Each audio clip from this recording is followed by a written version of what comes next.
Welcome to our 4th annual Baby Runabout Stoush, where last year's winner, the Holden Spark, takes on 2 all-new contestants for micro-class domination.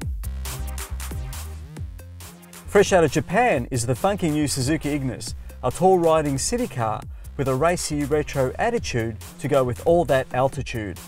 Suzuki's been at this sort of baby car caper for about 50 years, and the cheaper Celerio is one of our underrated favourites, so we have high hopes here.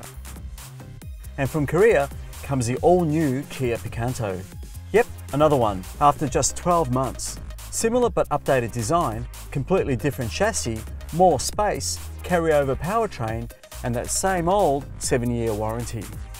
Last year, the previous generation Picanto missed out winning by that much. Can the latest version deliver the knockout blow? Let's see.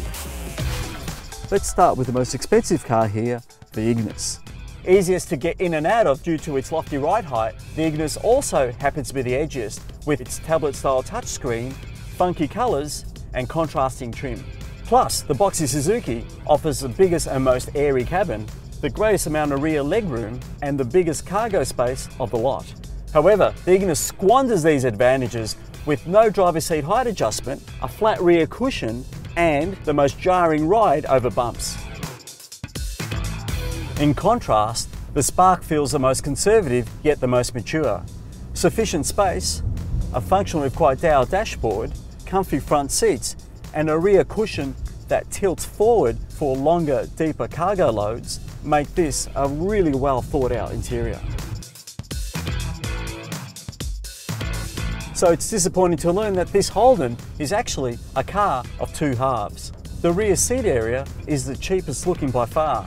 It's got wind-up windows, very little storage, and quite a firm upright backrest. Plus, there's just too much tyre drone coming through the cabin, making this the noisiest cabin by far. The Kia Picanto feels just right.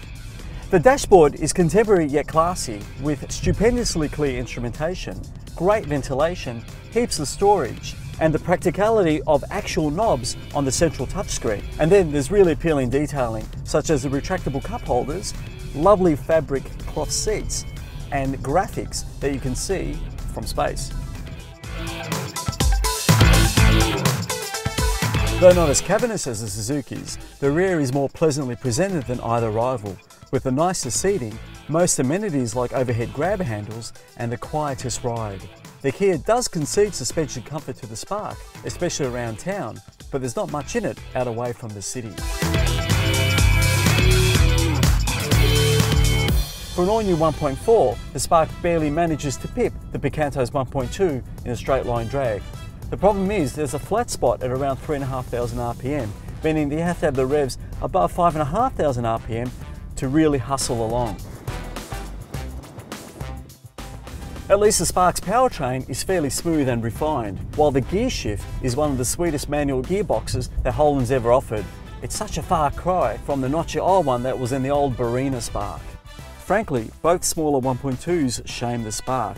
The Picanto actually feels livelier and delivers its power in a more linear fashion, while the Ignis is simply a wonderful peach of a thing. Revvy, zingy, and always willing to punch above its weight. And weight is exactly why too. The Suzuki is almost 180 kilograms lighter than its porky Korean rivals. It's also by some margin the most economical. In the 2016 baby car comparison, the Holden Spark Auto edged out its Kia and Suzuki Celerio equivalents thanks to a combination of comfort, refinement, dynamics, class and great value. Now there's a new winner in the Microclass Championship, leaving the still fighting fit Spark in 2nd place. Sadly, the sassy Suzuki comes in 3rd. Which means the fresh Kia snatches the title. A charming all-rounder then, the latest Kia Picanto is top of the tiny top pops.